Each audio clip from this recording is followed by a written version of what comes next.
Hey, I'm I'm Izzy, and as the title probably suggests, I was former enlisted in the military, and now I live in Guatemala. I think I wanted to make like some video diary type things, just talking about my life, just working all out in my head for myself. And if it helps other people, that's cool too. Um, yeah, I didn't really have too much of a direction of where I'm going, so it's probably gonna be like a lot of rambling in different directions and yeah. But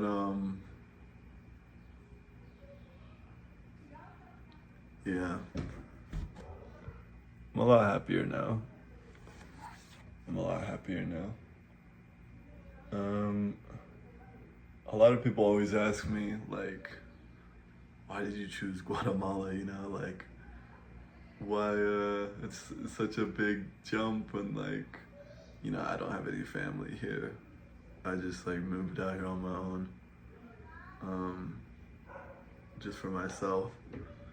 Yeah, a lot of people always ask me, like, oh, why'd you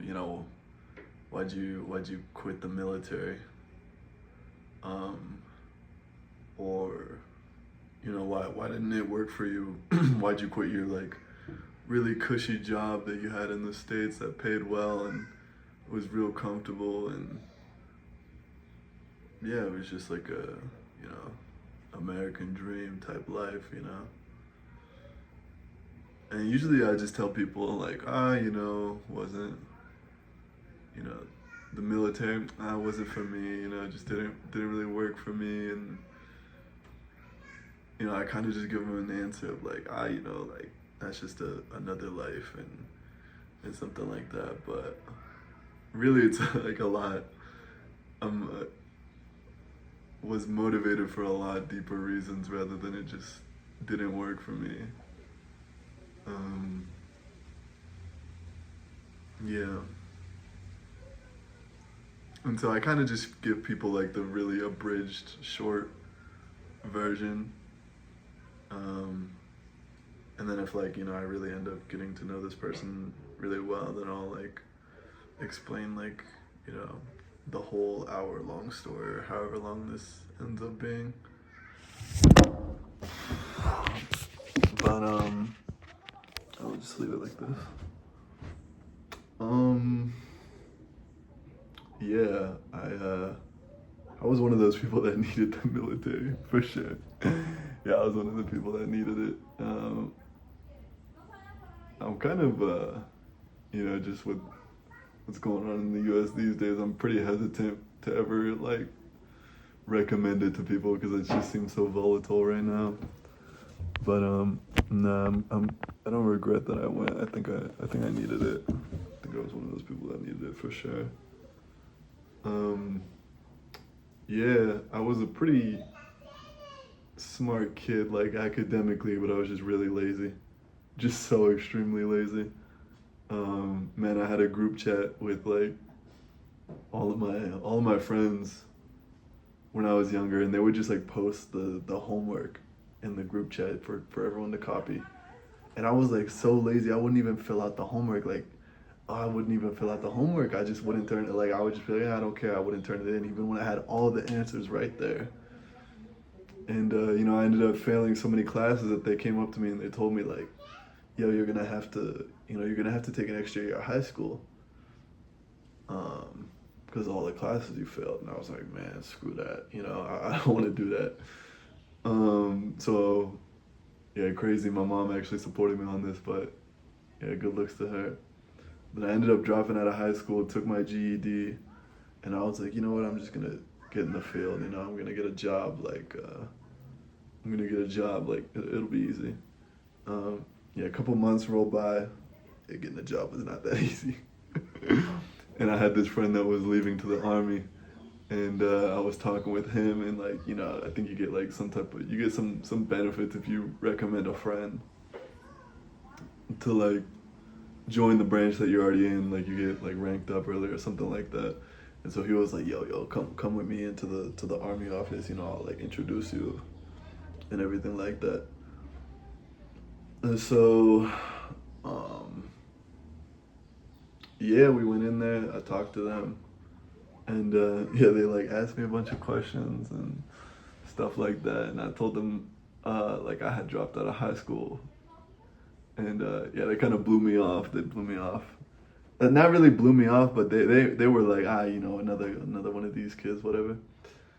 And so then I went into the Navy, talked to them a bit. You know, it was cool. It was attractive to me because it's the only branch. I don't know. I think a lot of things have changed these days, but it was the only branch at the time where you could actually like choose your job before you went in. And I was like, damn, I don't want to end up like I don't want to be in the field. Like I want to do, you know, I want to do a good job. My mom was in the military too, so she told me like, no, you got to get like a tech job and stuff like that. So yeah. Anyway, yeah, they weren't really like they weren't really bugging me too much about it. I think because I was a high school dropout, and I ended up taking my ASVAB and I got a 93. You know, no flex, but I got a 93. So is that a 99? And after that, they would not stop hitting my line. They would not stop hitting my line, and they just kept bugging me about, you know, like, oh, we want this is good for you. We want you to do this, blah blah blah, and yeah, um, I ended up being a radar technician, so that was good.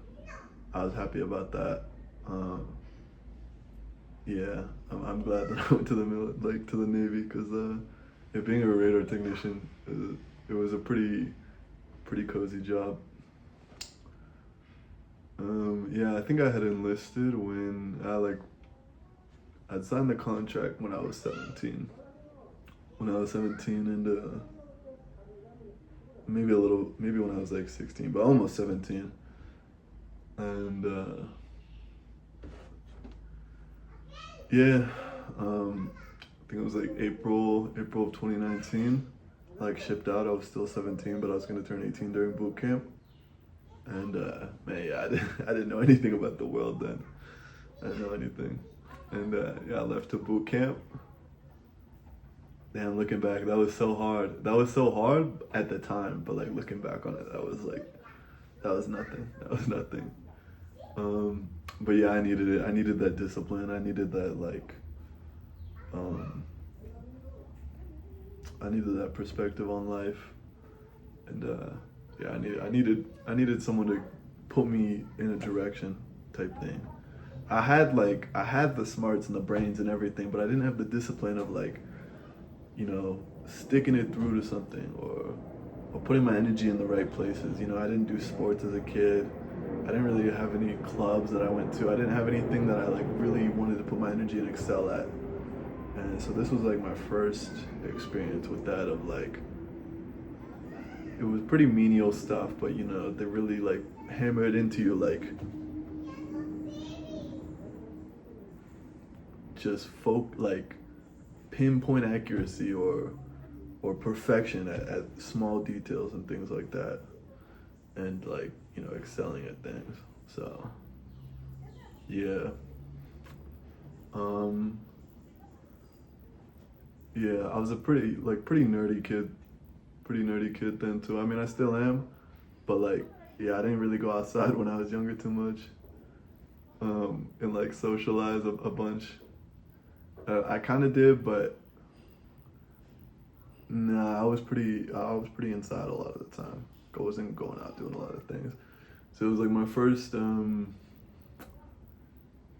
was my first time like really interacting with people a lot, you know, and like learning these things about people and how to interact with people. And it seems so like simple, like a normal thing, but it was pretty big at the time of like, yeah, I was kind of like the class clown type a little bit in boot camp. I remember before I left to boot camp, I was like just very introverted, like, you know, and I knew I wanted to be like more extroverted. I wanted to be like that people person. Like I could feel like that's who I was, but to the people at home, like they didn't know me as that, so it was hard to like break myself out of that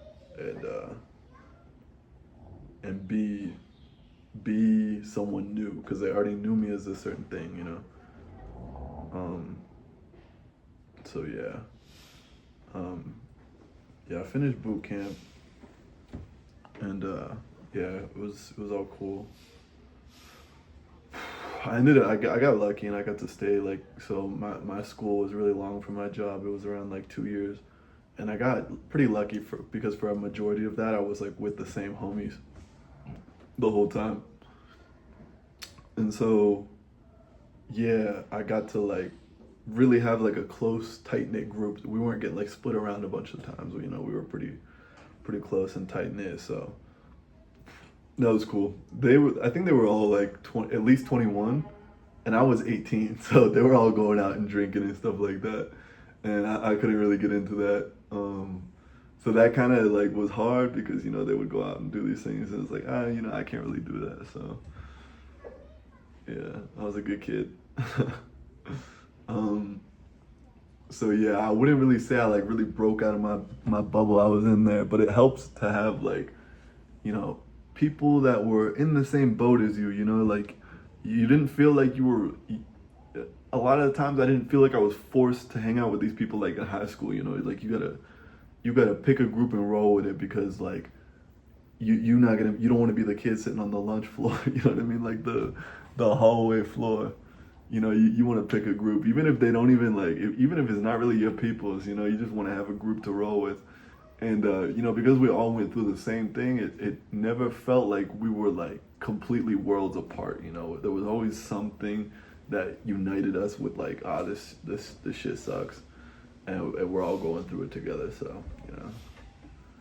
But, nah, yeah, I still keep up with them today. They're cool. So yeah, went through that for a year and a half, 2 years. You know, eventually started becoming more of like this person I wanted to be in my head of like this extroverted person that was like life of the party, like chill, confident, kick it with the crew, like yeah. So that really helped. This was around like I was going to school from like 2019 to 2021. It was like during COVID, and usually like for everyone, like they were getting like locked inside and shut in and stuff like this. But like, you know, classes kept going for me like normal because it was on base. So man, COVID really didn't even almost affect my life at all because I was already doing that stuff. Like I didn't have a car. I had wanted, it was my goal was that I wanted to go to Spain. Like I wanted to go abroad. No one, like not many other people wanted to go abroad because like they had families and things like that, and they have like cars or houses or whatever in the States. Like they didn't want to give that up and go abroad.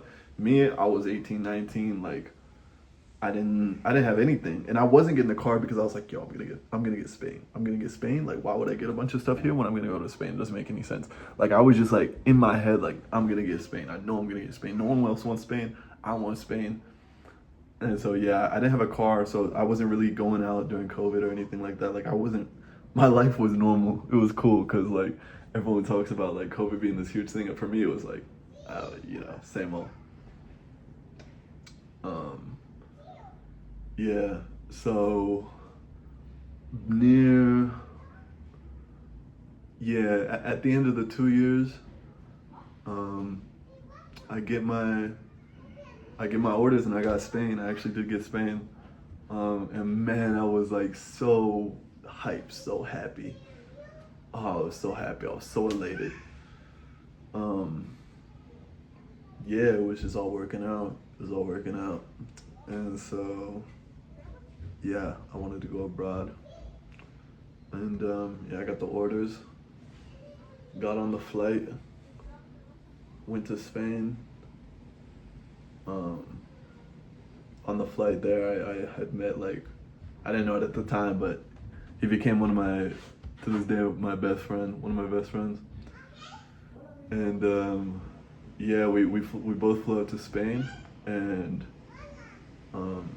our ship was out at sea at the time, so we were kind of just like sitting in Spain waiting for them, which gave us like around 2 weeks of just like kicking it, doing like just getting to explore town, explore Spain, go around.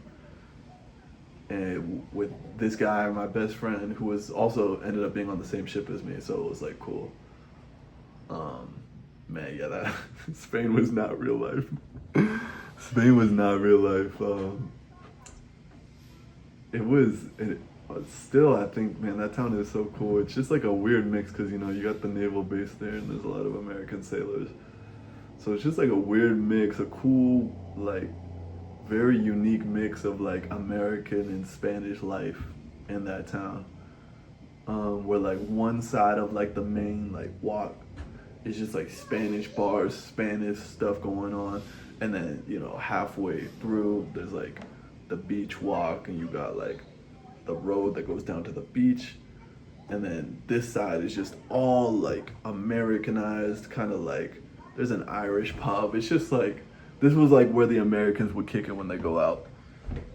And yeah, I mean, I had just turned 20. I think like the drinking age in Spain is like 18 or something like that. So I could like go out and drink and stuff like that, and get social. So yeah, we were, like, that was not real life. I don't even know how I did it to this day. Yo, we were going out every night, just like always doing something. I had got into longboarding like a little bit before I went out to Spain, and it was perfect. I mean, like the roads there were decently nice. There was like a beach walk where I could skate through. I didn't own a car there, so literally I always got around on a longboard. Like everyone knew me for that. On base in the morning, just skate down to the ship, get to work. Yeah, it was so much fun. Man, one of the happiest times of my life for sure. Like, yeah, I think there's like 3 things consistently in my life that like I've always been the happiest when I'm doing these things. It's like some type of like exercise, usually like dancing. I was doing a lot of longboarding plus dancing there. You know, the friends and a lot of sun. I was getting so much sun there. Yeah, always outside, just always outside. There was always something to do. And like a new world, you know, like wake up and there's like sorry for the noise in the background, by the way, it's doing some construction or something. Yeah, there was always something going on. And like I didn't know, you know, it was like Spanish holidays or something happening. You never knew. Like it was so interesting because I never knew what was gonna happen the next day. We would always just walk outside and find something to do. I'd never had that before. I'd never experienced that. I grew up like pretty rurally my whole life. Like Idaho, New Mexico, like these places where there was not like, you know, there was not a lot going on, you know, so it was cool to just like always have something to go out and do, and homies to kick it with. That like people I chose to kick it with too, you know, like people that I like chose to hang out with, and I was like, okay, yeah, like I'll hang out with these people because I actually enjoy them, not just because I want like a social circle around me. Yeah, so got to my ship. It was I, you know, I lived on the ship. I think it was like 6 months or something like that. Don't even remember. I was always outside. There was always something to do, like always getting lost. And I don't even like living on the ship was like, it was bad. And I don't even remember how bad it was because I didn't do like, I was always going out to do something. Yeah. Yeah, it was fun. Yeah, those days were good. Those days were good. Yeah, that was not real life. That was not real adult life.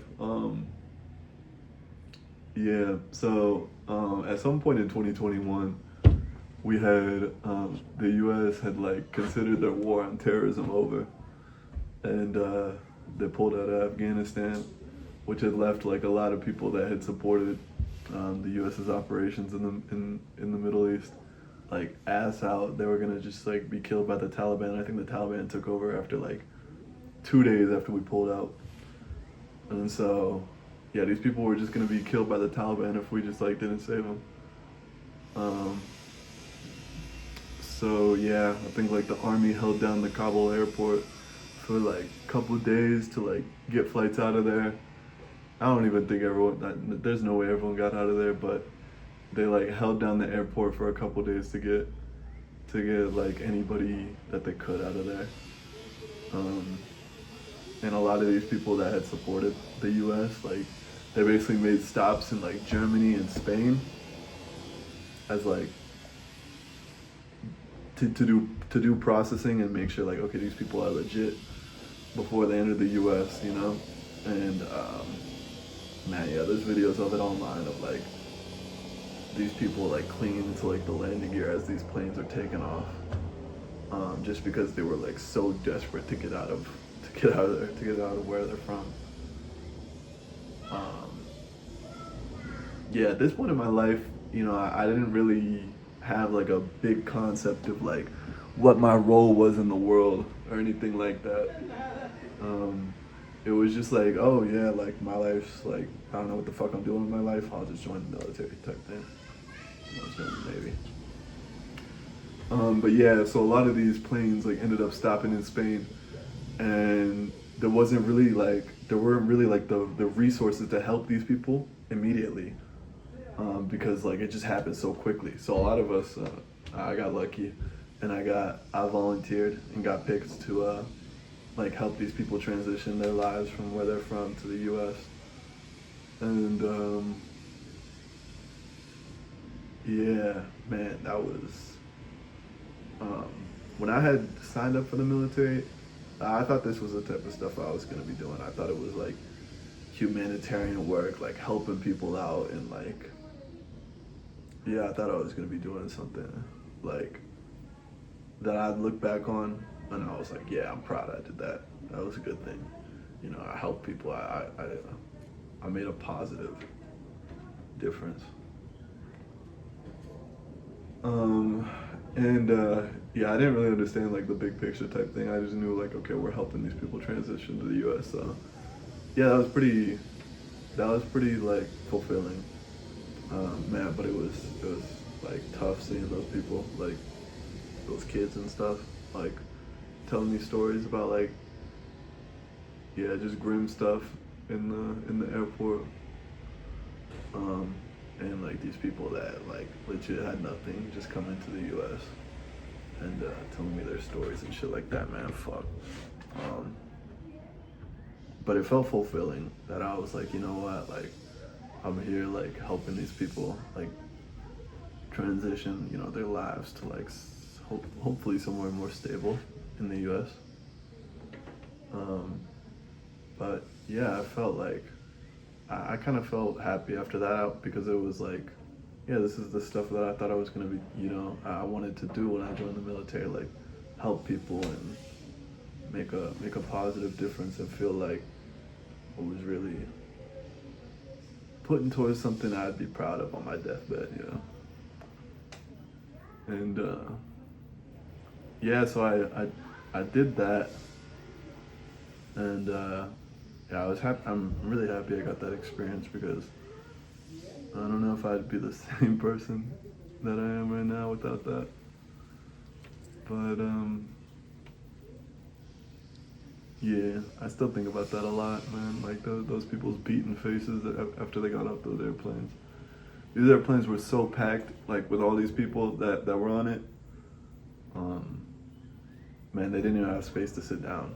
You know, everyone was just so packed into it's like one of those big hangar bay or like with a big like a lot of space with all the seats around it type like Air Force type aircraft, and there was a lot of people just like jammed into there. You know, yeah, man, those people they had it rough.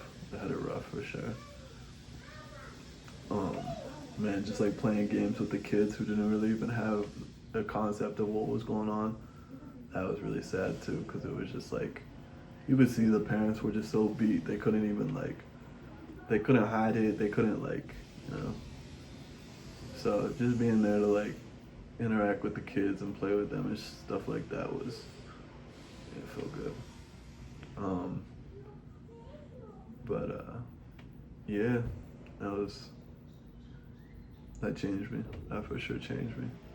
Not in the moment because I was just a bit naive and I was like, okay, yeah, I help these people and I did help those people, but we my country was the reason they were put there in the first place, you know, in that shitty spot. Um, but yeah, time goes on. I go on my first deployment. Yeah, I did that. It wasn't too bad. It was only like 4 months. Um, yeah, I got to see more of the world. I saw France, Malta, Greece. Yeah, I saw a couple places. Cyprus. Um, yeah, I got outside a little bit. And then, yeah, I came back. We came back to port in Spain. And like a couple of days after we got back into port, I fell down a ladder and I got hurt. I hurt myself. Basically, like put me out of action for like 4 months.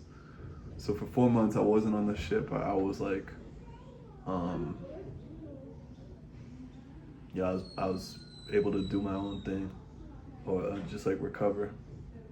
I was gonna need a surgery at the end of those 4 months, 5 months.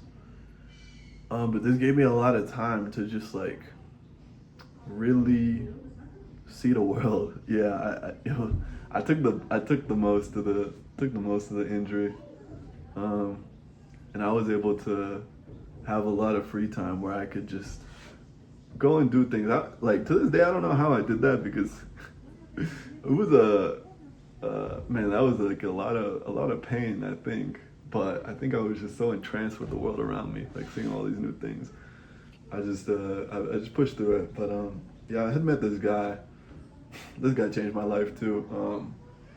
He was like cool, like extroverted, like party animal type guy, and he was telling me about how he would go like solo traveling to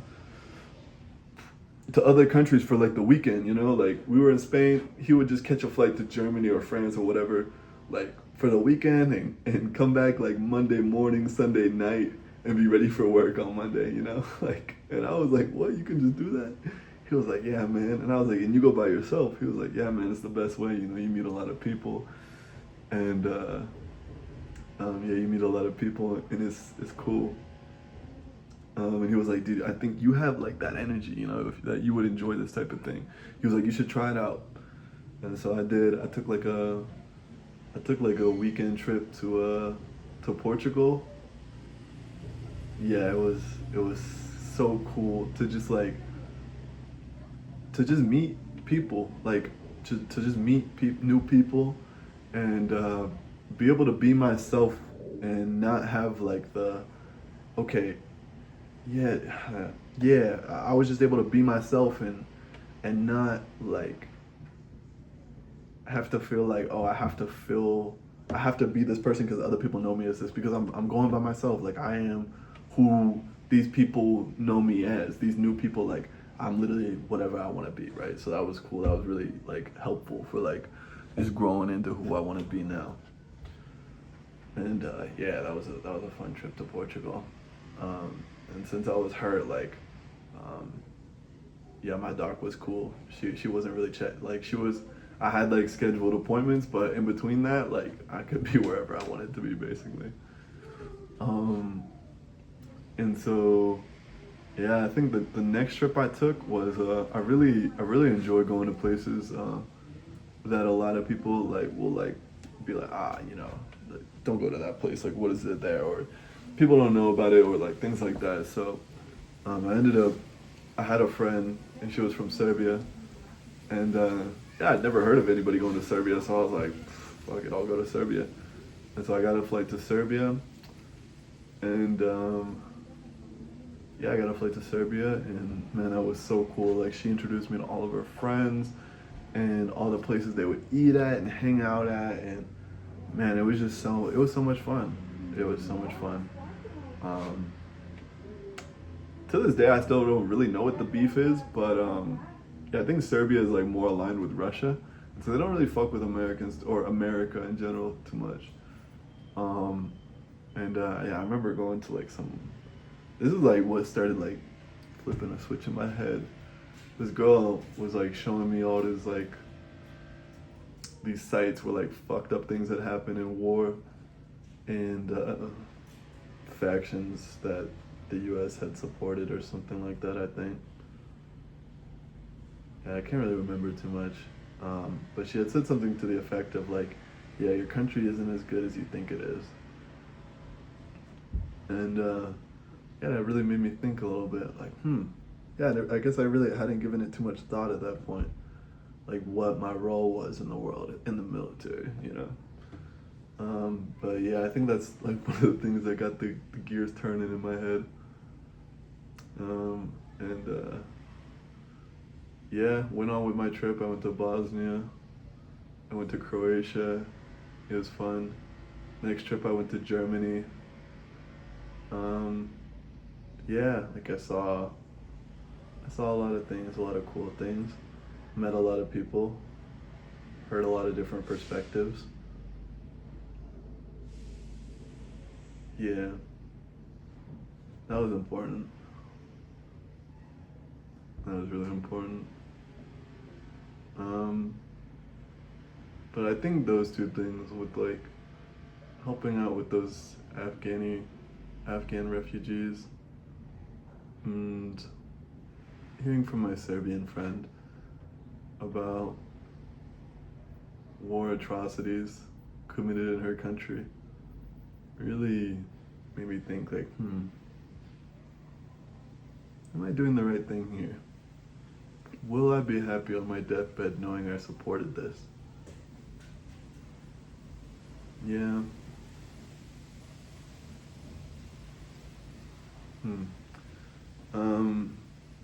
I think after my trip to Germany, I was in a bit of pain because of my injury, so I didn't really do too much traveling after that anymore.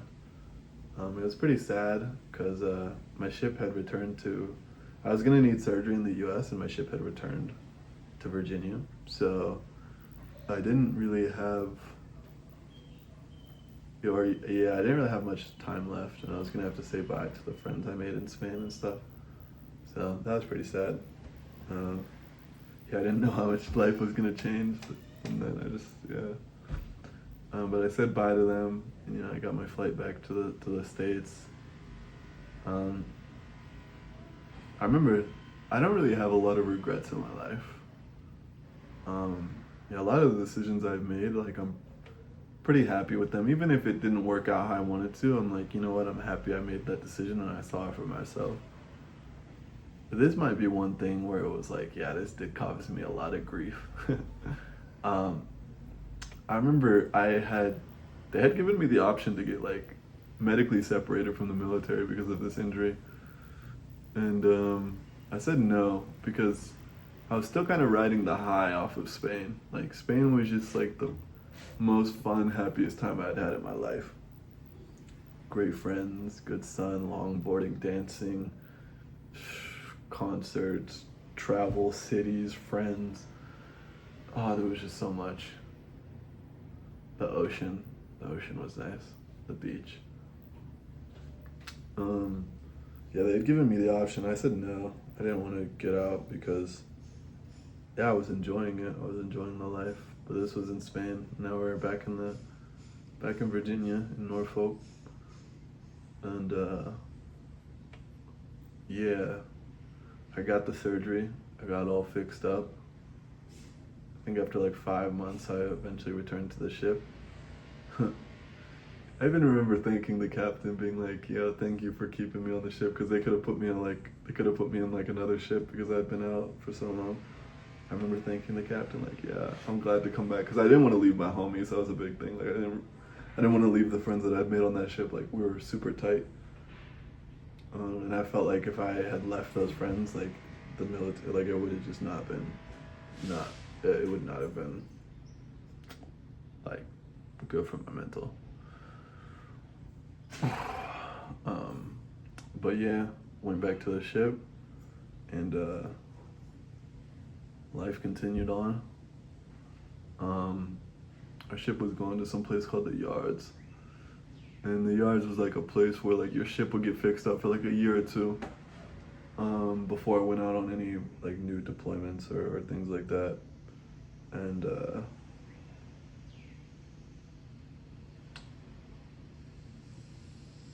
I remember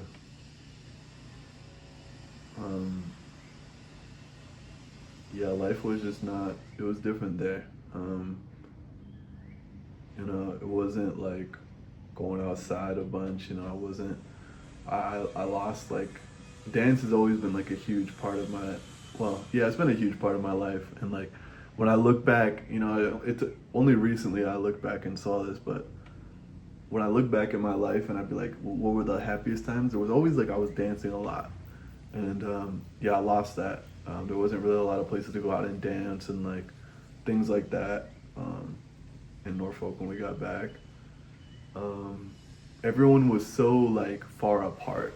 That was another thing. Like in Spain, when you would go out, you would always see the homies. You would always hang out. Everyone was always out in town.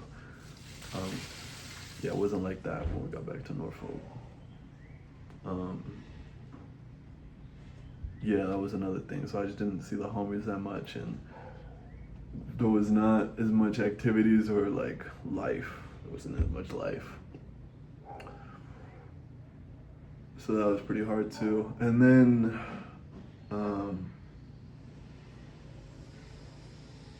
yeah, I remember I had to get a car and stuff like that, and like commute, and it took up so much of my day getting back and forth to work. Wake up so early. These lines to get onto base were just so fucking long that you would have to wake up like 2 hours before you needed to be at work just to get to work. And then, if you didn't get off early, that was another thing, trying to leave base. Yeah, the traffic after to get home was just so bad. So much of my life was then consumed by the military that hadn't been before. I think also like when I had gotten hurt and I had that freedom to just live life how I wanted to for those 5 months, that was not good for me, because getting back to that military life grind was just like, it was, yeah, it hurt. It hurt. And so I think those things were pretty tough. Yeah, definitely made my mental tank a little bit. Yeah, I remember I started doing, I started learning more about like, I had started learning a lot more about my role in the world, being part of the U.S. military as well, and like what we had contributed to, during my, during his time. And I think that made me pretty unhappy too. I was like, I don't know if I want to be a part of this too much anymore. One big thing that I can vividly remember really hurting was I'd started learning a lot about like civil rights history in America pertaining to black people. And yeah, I remember learning a lot about that. I read Malcolm X's autobiography. Phew. That will make you an angry person. That will make you, yeah, that really had a grip on me. And a lot of these people that would work on the ship, like fixing it up before we went on to our next deployment, were black people, like destitute black people, that got bent over by the system. And yeah, that really hurt, because I was just thinking about like, damn, like these people just like, a lot of these people didn't have the best hand of cards dealt to them in their life. There were a lot of like ex inmates, people that got out of prison, maybe made some dumb decisions in life or whatever, and now they couldn't get any other job, and like man. Then they were on the ship, just like breaking their backs, man. Like I remember that. I think they got like 1 day off for Christmas.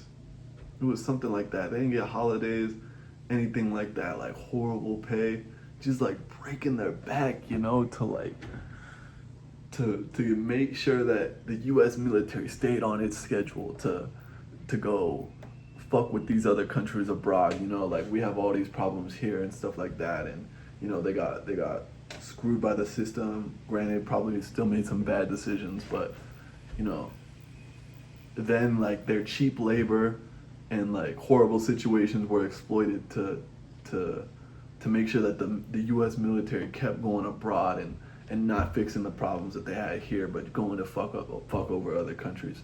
That shit really got to me, That shit really got to me. I ended up like really making a lot of friends with those people and like talking to them about their lives and shit like that. And yeah, that didn't help either, because it was like, damn, well, I was lucky. I was lucky that like I didn't get trapped like that or something like that. But damn, I could be one of them. I could be one of them. If yeah. So that really hurt. Just like seeing every day of like, I just felt like a house Negro. Like I made it out and I'm cool, but these people, my own people, right in front of me, are getting exploited to go send our military overseas and not even fix the problems that we have here at home. Yeah, that really got to me real bad.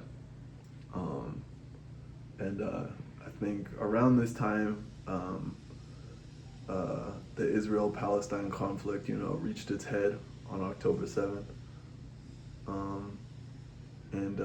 Of course I wasn't over there like directly contributing to, what Israel was doing, but I couldn't really divide my conscience of like, I'm doing this over here in the military, which has nothing to do with what's going on over here in the Middle East. I couldn't really partition my conscience like that and say like, what I'm doing isn't really helping this over here. I couldn't do that, Maybe some people can, but for me, it didn't make me. I didn't sleep well at night. I really didn't sleep well at night. So yeah, I ended up getting like super, super depressed and unhappy. Yeah, I just couldn't. I think like the loss of friends and community a bit, loss of like, I kind of lost purpose, a bit. I didn't really believe in what I was supporting anymore. And like a loss of like, I guess like my physical activity or my exercise and my outlet, all of that being gone around the same time just kind of like sent me into a bit of a spiral. Yeah. So I think I still had around 2 years left on my contract. I had like a 6-year contract. I had 2 years left. And I genuinely knew that like I was not gonna make it through these next 2 years. Like my mental was just horrible. Either like I was going to find a way out, or I was gonna end up dead, because I was just so genuinely unhappy. And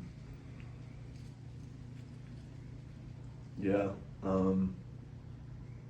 getting out was pretty hard. Like before you finish your contract. So I was like, okay, this is basically off the table. I didn't really want to go to the 5th floor, they call it. It's like where if you basically have to attempt or say that you're extremely depressed and like prove it to for them to kind of take you seriously. And yeah, I didn't really want to do that. So I decided I would try and find something that was meaningful to me while I was in the military. Yeah. So I had finished Malcolm X's autobiography, and I remember I was really, really, really angry of like what I was putting towards, and I was really angry because I felt like, damn, like I'm supporting a country that did this to my people, and no, I just felt I didn't feel good. So, someone had suggested to me that I should read Martin Luther King's autobiography, and that would really like help really balance these two things, and it would make me not as like hateful in my head or not as angry, It would give me a bit of hope and kind of like mellow out, bring me to more of like a level-headed mental state. And so I started reading Martin Luther King, and I think he convinced me that, immoral means cannot justify moral ends.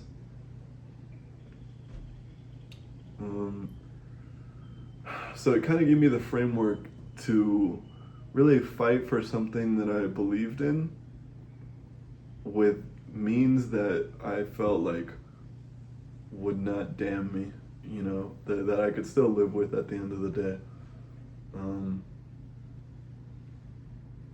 I remember I really liked my hair, and the hair regulations for men, specifically African American men, are pretty antiquated in the military and not very inclusive, and I genuinely think that it has like a big effect on your morale and like feeling like you're included, because anytime like an African American man, a black man in the military has like anything that's not waves or just like clean cut, that's unprofessional. That's not good looks. That's not, we don't get down with that here.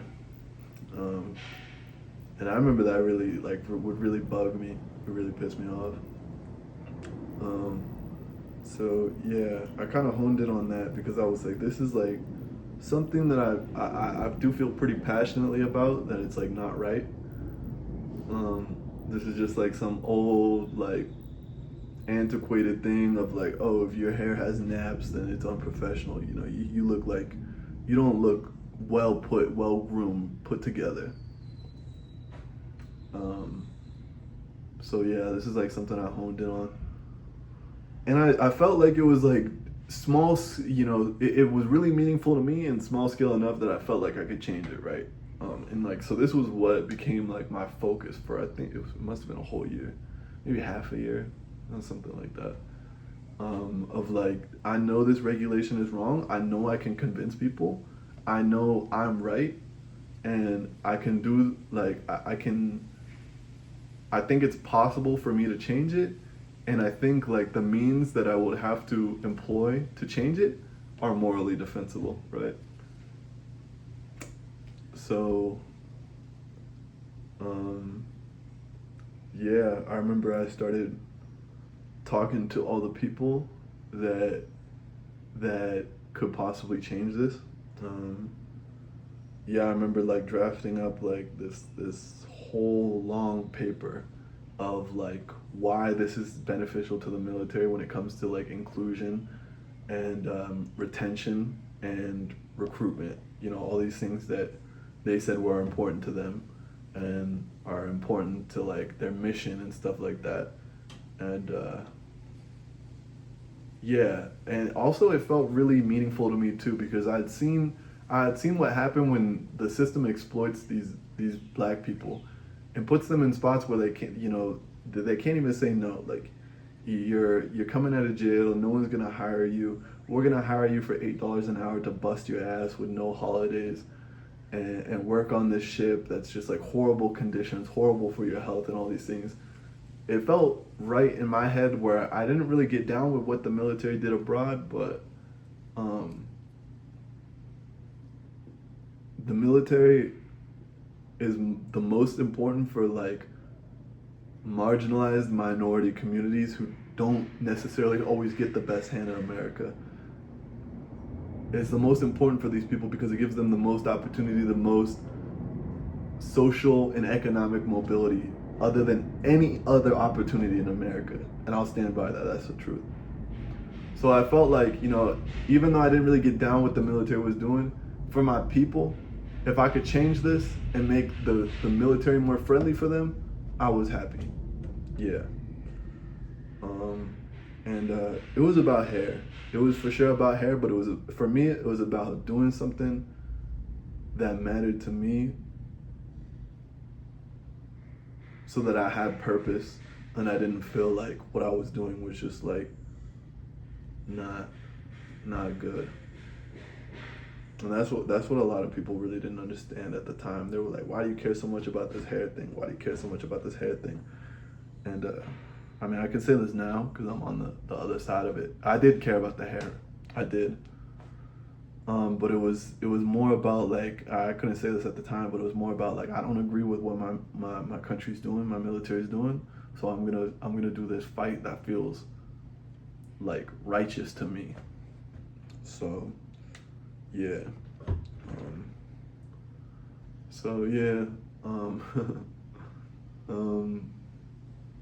Martin Luther King was a real huge inspiration for me at the time. It still is, but yeah, I think he'll have a huge impact on me for the rest of my life. His autobiography and hearing what he went through really gave me the framework to understand like the struggles that I was gonna go through if I really wanted to stand by what I was saying, and the tactics I needed to employ to really win people's hearts and minds over in this. There were a lot of people that just didn't understand me at first, and I was like, that's fine, like sit down with me, talk with me. If you still don't agree with me after that, so be it. But I know I'm in the right, and I'm very confident I can change your answer. And these like 40, 50-year-old like white men who, they just were like not on board at first, and they would hear my argument and they would be like, actually that does make sense, and like you're not asking for anything that's like gonna like make us like not able to do what we need to do. You're just asking for hair standards, Yeah, that actually makes sense, you know what I mean? That actually makes sense. I knew I was right. Yeah, I knew I was right, and yeah, so I actually got really reinvigorated from that. Fighting for the hair regulations. I remember there ended up being this one Master Chief, like highest rank in the military, that came onto our ship, and he was in a decently high position where he could talk to put this in other people's ears. He was a black man too, so it was very helpful. And I remember when he came on the ship, I seeked him out on purpose, and I was like, hey, I have this thing I want to talk to you about. It's really important to me. And yeah, he seemed pretty excited to hear someone that was like fired up about changing something for the better. And I talked to him about this. I gave him all this, and I really just like displayed my passion. And yeah, he was excited. He was a bit hesitant because he just was like, they might think like this is such a small scale thing, whatever. And I was like, I was just like, please push it, just please push it. And if you're able to like get me to sit down with them and talk with them, I'm sure I could convince them. I was very like self-assured in that. So yeah, a bit of time goes on, and he gets the right people's ears for me to be able to talk to it. But between me talking to the next highest guy and when I had met up with that Master Chief, my hair was getting pretty long, and my command was basically telling me, you need to cut your hair, or there's going to be consequences. And this was like the real for me, this was the real big point. This was the real big turning point. Because, after reading a lot of Martin Luther King and learning about like nonviolent resistance and like these tactics that you're not doing the wrong thing, and you're still putting yourself in a spot to get punished for it, is going to stir the minds of the people that are punishing you and bystanders, and being like, oh man, are we on the right side of history here? Are we really the good guys if we're doing this bad thing to this person who's doing a normal thing, And I knew that this was my leverage. My hair was basically my leverage. And so I remember I got an ultimatum of like, yo, it was like a Friday or something like that, and they were like, you need to cut your hair by the time you come in on Monday. And I was just thinking about it, thinking a long time about it, the whole weekend. And oh man, me and my Master Chief on the ship. Oh man, the story's gonna be so long. Me and my Master Chief on the ship, we would go back and forth. And we were always just like clashing, you know what I mean? Because I was so headstrong. No one could tell me anything. Like, I knew I was in the right. And my Master Chief was also black too. So it was even, I feel like it hit him harder even more, because he's trying to fight against me, but like I'm just fighting for black people. And he's a black person himself. Also, I'm pretty sure he was raised like, he was from the hood, he was from the ghetto too, I'm pretty sure. He kind of had that accent. And so like I'm pretty sure he was from the struggle too, you know what I mean? And I'm trying to like, I'm just trying to make this military more not as hostile to black people, to African Americans, right? And so I think we would just like butt heads so hard, because I knew he was black and he should be on my side. And I think it would irk him so much that he wasn't on my side, or he couldn't be on my side because of what his position in the military was. He knew he had to be like the discipliner and like enforcing standards, regardless if he thought they were wrong, because this is what he was taught to do, you know what I mean? And so I think it would just get under his skin and in his mind so much that he was really aggravated that he knew in his heart of hearts, I think he knew I was right, and he just had to say, he had to stick with the establishment. And so we would always just be like, just brain wrestling, man. Yeah, I remember that weekend, I think it was like Saturday, Sunday, something like that, I had sent him a text and I was like, listen, like, I know what y'all told me, and I'm not cutting my hair. Like, I'm choosing this to not cut my hair, and I will take all of the punishments and responsibilities that come with that. I'm fine with that. He didn't respond.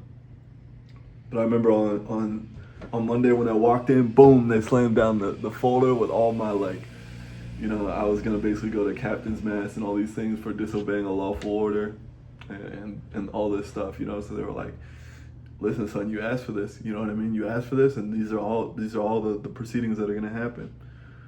And I was like, yeah, like I already know, like I'm ready for this. I knew what it was. And so, yeah, they like, they sat me. They basically sit you in a room with a bunch of other chiefs, like high-ranking enlisted people, and they just like yell at you. You know what I mean? They just yell at you and try to make you feel like shit, and kind of get you to slip up and say something that you really shouldn't, and get you angry and pissed. It's supposed to be like a remedial thing, but nah, it's more of just like they're just trying to get you to fuck up. You know what I mean? So they can punish you, type thing. I remember I actually didn't come in there too correct. I knew I was right, but I was like right in a smug way, not in like a way of like, listen, I'm gonna try and learn you something. It was more of like a smug way, I know I'm right. So yeah, I didn't come in there correct at first. But I remember there was one guy, he was a black guy too, and they basically put all the black people in the front too, because they were like, listen, like, I think it was like the white people felt a little uncomfortable with this type of situation because of how it could be perceived of like these white people beating down this black person for trying to advocate for black, or it wasn't even really black African American rights. It was for the whole military. It wasn't like, but yeah, they were just like weird. Like they were like, it's gonna look better if we have these like black people, like telling him he's wrong. He'll probably take it better. So it was all the black people basically talking. None of the white people talked. Yeah, I remember there was this one guy. I was basically like, we were like having a discussion back and forth a little bit, that there a bit. And then one guy, I remember when I was like not relenting on my points, right, there was this one black guy. And he said something to the effect of like, Martin Luther King would be disappointed with what you're fighting for here today. It's like inconsequential and it doesn't matter. That like mental boomed me so bad. I remember I just got so I got so angry. I didn't say anything after that because like the point is they're trying to like get you to talk and like work this out kind of. Sometimes it really depends on the people that are in there. But yeah, I remember I just didn't talk after that. Like they kept asking me questions. They kept saying you have to respond. I knew I didn't have to respond. I didn't have to do anything.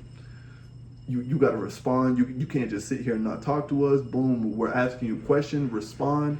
And I didn't. No, I wasn't, because I knew like that got in my mental so like that made me feel. Oh, that made me so mad. Yeah. And so yeah, they eventually let me out, and I knew that I was going to go up the ladder. I wasn't going to stop there. I was going to have to talk to my second in command and eventually my captain, because I wasn't going to cut my hair. And I got a good idea after that too.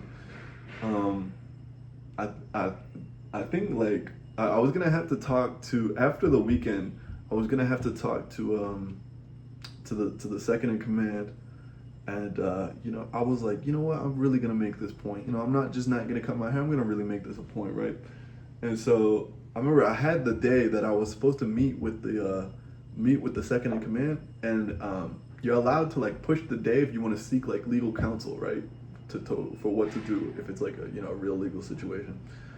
And so I decided, you know what, I'm going to push this date to pass the weekend. And over the weekend, I decided, and I got my hair like braided and put in like cornrows and braids like down my scalp so that it was like completely basically flush with my skin. From the front, it almost looked like I was bald because it was just all like tied back. And so yeah, I got my shit locked up. Well, not locks, but braids. And yeah, and then I came there on that Monday. And as a man, you're not allowed to have braids or anything like that, only if you're a woman. And I remember when I walked in there, everybody was like, this nigga is crazy. Like, no way you just did that and you just walked in here nah. And everybody, but some people were actually really surprised. They were like, wait, that's not allowed? Like, what do you mean? Like, your hair is like more put away than mine. Like, you know what I mean? Like, how is that not allowed? I was like, this is my point. You know what I mean? It's not changing. It's not changing the way I act, the way I do my job, the way I should be perceived. I do my job just as good as the next person. My hair doesn't have anything to do with that. I'm able to wear the uniform smartly, and it's not impeding on anything, right? So, yeah, yeah, I remember they were. Yeah, I never saw it from their faces because they hid it. But man, some of the people told me like from the background, these people were like geeking. They were like, I can't believe he did that. Like, how dare he? Who does he think he is? Yeah, that was a good point. That was a good. But yeah, that was kind of the point, right? Was like stir these people and be like, damn, what he's doing is really not even that bad, and like he's right, he has a point, but it's just like these are the regulations right now, and we're gonna have to punish him, and we don't even really necessarily feel like it's right, but we have to enforce the rules. And I was like, well, if you don't feel like the rules are right and you still have to enforce them, this is the problem, right? Yeah, no one could tell me anything. Yeah, this video is already gonna be pretty long, so I'm gonna like try and skip through this a bit, but yeah, anyway, got punished for it. My captain was chill. He was nice. he agreed with me. He agreed with me that I was wrong, but he also knew his role was to like discipline me for it. And I was like, I know what your job is. I'm telling you that the rules are wrong, and that's what it is. Like I know I'm gonna get punished, and I take all accountability of that. That's part of nonviolent resistance. You gotta be at peace with the fact that you're gonna get punished for what you're doing. So yeah, I had to spend 45 days on the ship. They didn't take away my rank or my pay at that point because my captain was nice. And then also they were like, within like 15 days of you being on this like restriction where you can't leave the ship, you need to cut your hair. And this was basically like the ultimatum, right? I got like 2 weeks to think about like, was I gonna do this or was I gonna disobey them again? At this point, I knew if I disobeyed them again, like, I was like, I was gonna be kicked out of the military for sure. I was gonna be kicked out, and like all the hammers coming down on me. So it gave me like 2 weeks to think of if I was gonna do this or not. Because I knew as soon as they did that, like as soon as I cut my hair, like all my leverage was gone. No one was gonna listen to me anymore because I didn't have anything to really stir the pot. You know, it's like the man yelling at the cloud. Like I had all this documentation and I knew I was right and boom boom boom. But unless I gave them a reason to look at me, they were gonna be like, oh yeah, you know you're right, but it's just the way it is, buddy. So yeah, I gave that a good long thought, and I wasn't really in the position to get out of the military at the time. And I remember this is what broke me. I eventually did. Yeah, I cut my hair. And that's kind of what broke me, because I knew I could be in the right. I knew I was doing all these things that mattered to me. But it didn't matter. I talked to like one of the second highest ranks in the military about it, and he blew me off. Yeah. After that, it was pretty hard.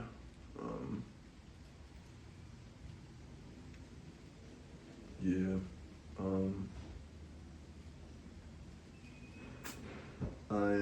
I cut my hair, and that was just basically the end of it for me. That just felt like they slashed my spirit. You know, like I lost all my motivation after that, and I'd lost my purpose. You know, I had so many people that were like cheering for me and like, yeah, you're right, and keep going on and doing it and stuff like that. And then when I cut my hair, it just felt like I let all those people down, and I let myself down for sure more than that. Yeah, so yeah, that really hurt.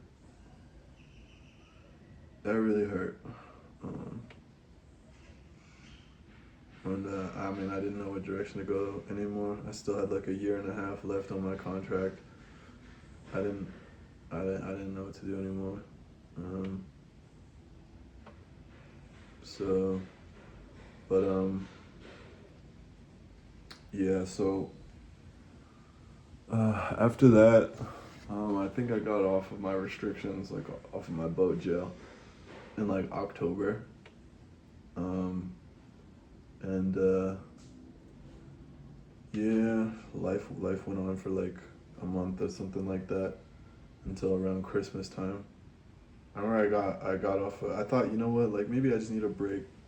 I went home for Thanksgiving. What did we do? I took a road trip with my friends home. With my best friend that I had met in Spain. His name's Jordan. I took a road trip with him home, and yeah, took a road trip with him home, and then I was like, yeah, maybe I just need a bit of a break. I need time to clear my head, you know, go see the family and stuff like that. We took a road trip, went to New Orleans. He lived in Texas, so he stopped there, and then I took a flight from Texas to New Mexico. And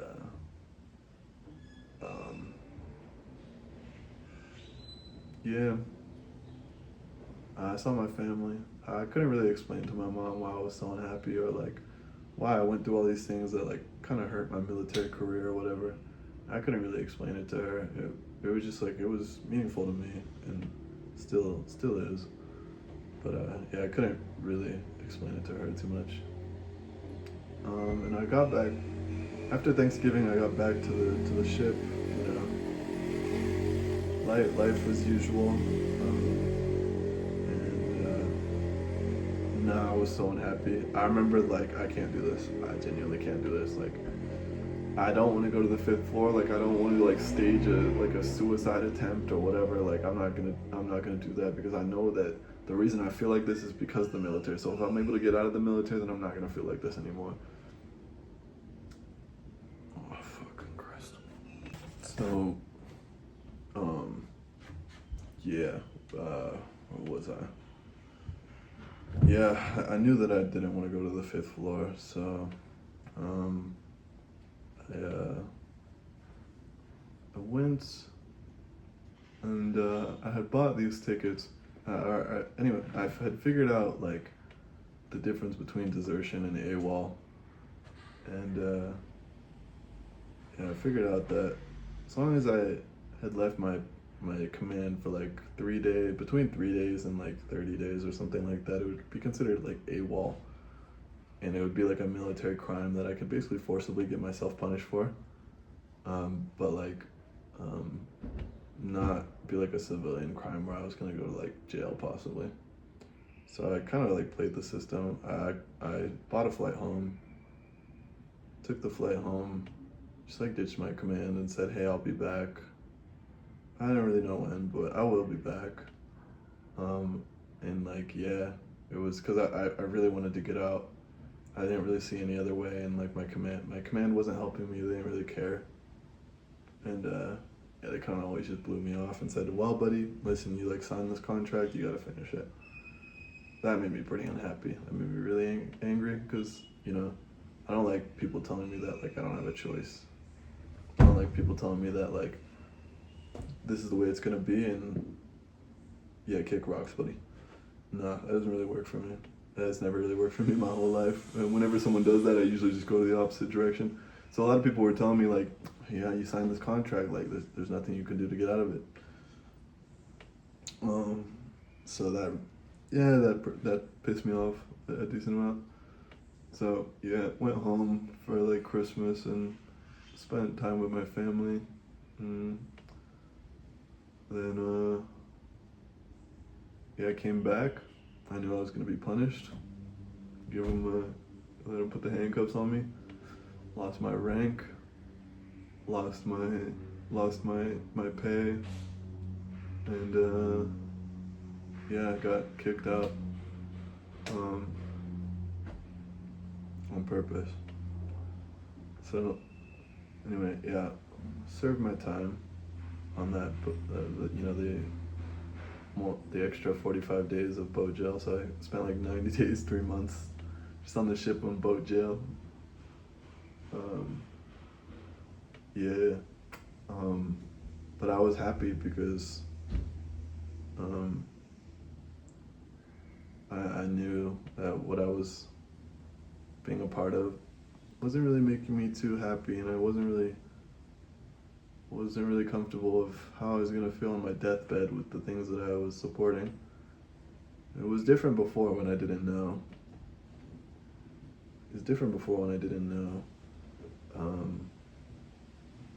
What it was, but now that I know, it made it pretty hard for me. So yeah, I was happy with the fact that I had the mental constitution to be like, I'm not happy with this, and I will take on all the consequences of it to not be a part of it anymore. Even if it means like destroying my life, you know, which a lot of people were telling me, it's like, yeah, it's gonna destroy your life. So Yeah. Um, took like pretty sure my second in command was like screwing me over on purpose, and it took a really long time for me to get out from the point that I had went AWOL to the point where I'd actually gotten out. Um, but yeah. Um,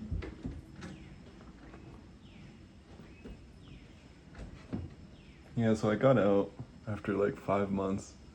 It really should have taken like more like 2 weeks, maybe a month, but it took like 5 months for me to get out. Um, and yeah, then I was free. Um,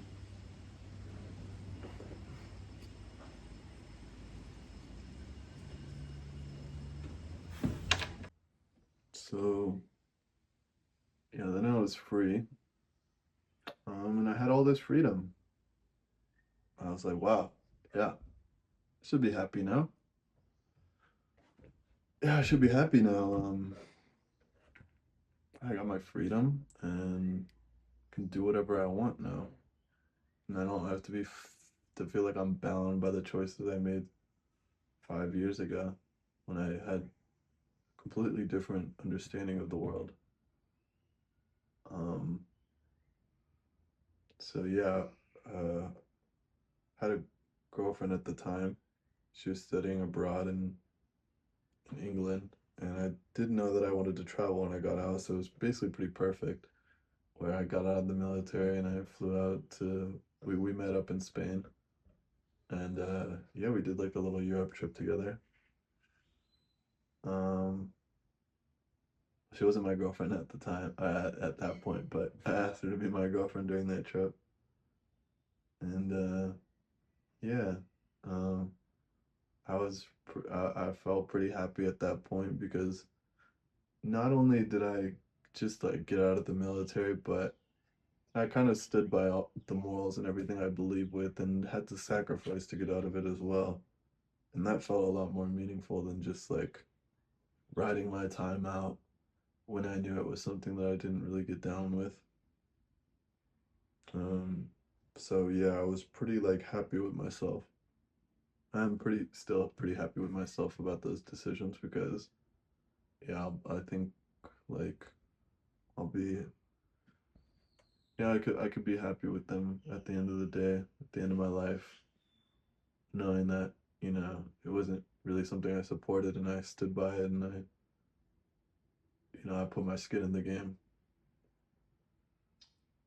Um, so yeah, got out, did that trip.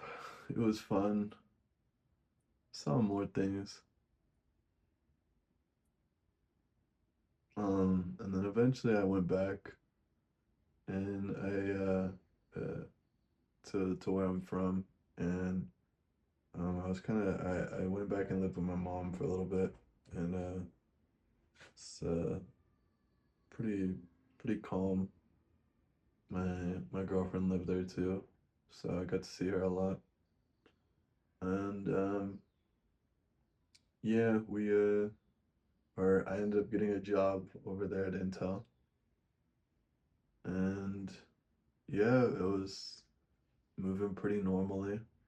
Um, I didn't really want to work for like military defense contractor type stuff.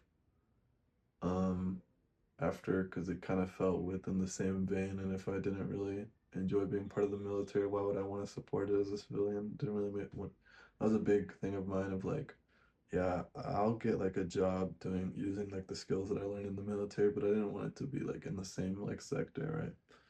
So I got a job at Intel, and that felt pretty all right. Um, but I think like my travel itch wasn't quite sated yet. There were like people that were, I think I was the youngest at that job by like at least a decade. And then for most people it was like 2 decades usually. Um, and man, it was just like crazy like how these people would just like gather around whenever I would tell like my stories of like, just like 5 years, you know what I mean? It was only 5 years of my life, but like the people would be like that, like what, like I haven't even left the state before, and like all these things, and like that kind of haunted me a little bit because I was like, yo, I'm like 2 decades younger than these people, and I got stories about that are making them like, what, you know? And I was like, damn, I don't want to get old with regret like that about being like, damn, I never really got outside like that. I didn't get to see as much as I wanted to. So that kind of scared me a little bit because um, I was like, yeah, I don't want to, I want to end up like older and being like, damn, I missed out on doing what I wanted to. So, um, yeah, at that point, I was basically saving up all my money. Um, I was saving up all my money, um, to go on a trip or like live abroad. I knew that I wanted to do that for a while. I didn't want to stay in the States, and I think being in the military has made me like pretty like I can live like I can live out of a backpack. It's like not too hard for me, and it made me pretty minimalistic. And so yeah, just seeing the like end game of the American life, the American dream of just like buying more and more stuff and keeping you on that treadmill of like, yeah, I had a pretty cozy job at Intel, but like I had all this money and like for what? I wasn't. I kind of already had everything I wanted. I had the freedom to basically do what I wanted. Um, if I wanted to buy it, I wasn't even sure I wanted to like settle down in the States. I had a car that was paid off, and I wasn't sure if I wanted to buy a house there. And I didn't have any like wife or kids or anybody I was responsible for. So yeah, I kind of had as much money as I really wanted. What was the point of having more? Um, so yeah, and I was like basically saving up all of my money because I knew I wanted to go abroad and live or travel for a long time or do whatever.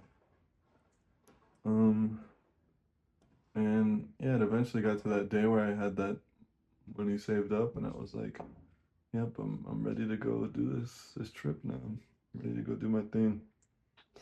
And yeah, so now I'm here. Mm, I live in the city. It's really pretty here where I live, and learning Spanish, getting better at it. Helps having local friends that only speak Spanish, so that's really helpful. And I get to take a lot better care of my health now. Going to the gym for the first time in my life, really pretty consistently, every like five or 6 days a week. I get to eat what I want. I get to eat stuff that's like not a bunch of crap in it.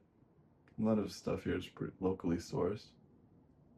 That feels good after having to eat all that crap on the ship. Yeah, kind of that and the injury kind of made me think about like, I really need to take care of my health because yeah, my mental was really bad. I was eating bad stuff. I wasn't exercising for the past however those 2 years that I was back in the States. And or like in the military in the States. A little bit too after I got out. Um, yeah. So yeah, it feels a lot better. Um,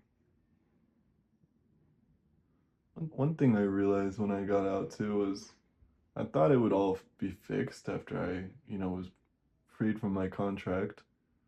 But you still lose a lot of things. You lose your friends.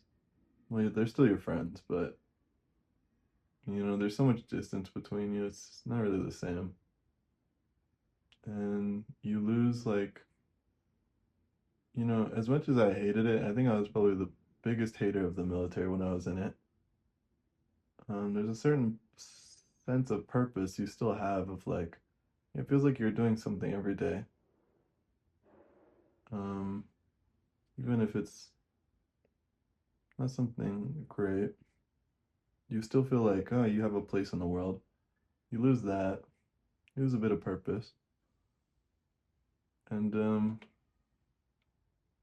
yeah, you have a lot of free time to fill. And yeah, if you don't find community after, if you don't find purpose after, yeah, it can be pretty grim still. Even as much as you think you hate it, when you get out, you're just like, damn, there are parts of it that you miss.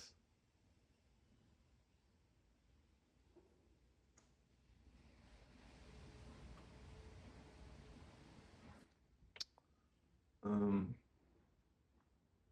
yeah, I think that was still pretty hard losing my sense of community. As much as I didn't like the military, the people that are in it are good people for the most part. They're good people that also are just like usually on hard times, and that was just the best opportunity they had. Um, yeah. So yeah, now I live here. It's really pretty. I'll show you. Really green and lush. And quiet most of the time. Um, yeah, I'm pretty happy now. I found like a community out here that dances a lot. I get to dance a lot more. I walk to the gym, so I get sun, and I'm exercising. So yeah, I feel pretty good. Um,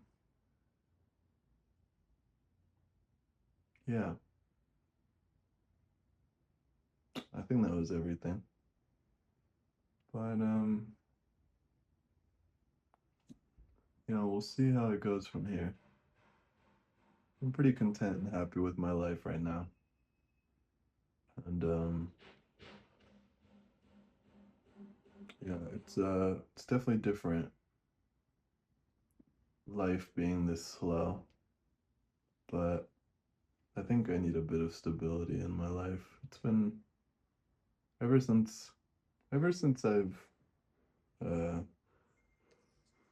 ever since the military, it's always been new place, new place, new place, new place, new people. And I'm enjoying seeing the same people and feeling like I have more roots somewhere right now. And taking care of my health. You can't really do that when you're traveling a lot, like how I wanted to, like solo traveling. You're always just on the go and you never really have a consistent, stable spot or, space that you're on. So, yeah, I'm enjoying that. And yeah, I'll see you guys around.